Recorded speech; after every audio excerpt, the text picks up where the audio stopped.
नाज़रीन हिकु ॿी अहम ख़बर अवां सां शेयर पिया कयूं त सीनियर सूबाई वज़ीर शहरजील मेंबर चयो आहे त सिंध हुकूमत जेके वाइदा कया उहे पूरा कया आहिनि।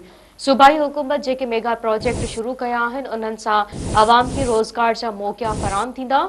कराची में पिंक स्कूटी ॾियण लाइ MOU ते सयूं करण वारी तक़रीब खे ख़िताब कंदे शहरजील इनाम मेंबर चयो त सिंध हुकूमत औरतुनि खे पिंक स्कूटी ॾेई रही आहे। औरतुनि खे पिंक स्कूटी ॾियण जो मक़सदु उन्हनि खे बाइख्तियार बणाइण आहे। 20,000 औरतुनि ड्राइविंग लाइसेंस लाइ दरख़्वास्तूं ॾिनियूं आहिनि। उन चयो त इलेक्ट्रिक बसूं कामयाबी सां हली रहियूं आहिनि। मुख़्तलिफ़ मुल्कनि खां EV गाॾियूं अची रहियूं आहिनि।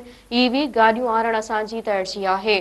शहरजील मेंबर चयो त अमरीका ऐं ईरान जंग जा असर डिघे अरसे ताईं रहंदा, जेके हुकूमत महांगाई ते ज़ाब्ते आणण लाइ क़दम खणी रही आहे।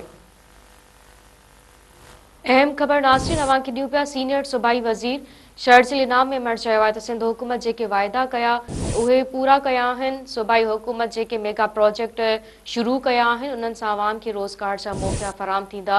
कराची में पिंक स्कूटी ॾियण लाइ MOU ते सयूं करण वारी तक़रीब खे ख़िताब कंदे शहरजील इनाम मेंबर चयो त सिंध हुकूमत औरतुनि खे पिंक स्कूटी ॾेई रही आहे। औरतुनि खे पिंक स्कूटी ॾियण जो मक़सदु उन्हनि खे बाइख्तियार बणाइण आहे।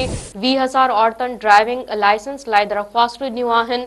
हिन चयो त इलेक्ट्रिक बसूं कामयाबी सां हली रहियूं आहिनि। मुख़्तलिफ़ मुल्कनि खां EV गाॾियूं अची रहियूं आहिनि। EV गाॾियूं आणणु असांजी तरजीह आहे। शहरजील मेंबर चयो त अमरीका ऐं ईरान जंग जा असर डिघे अरसे ताईं रहंदा। हुकूमत महांगाई ते ज़ाब्ते आणण लाइ क़दम खणी रही आहे।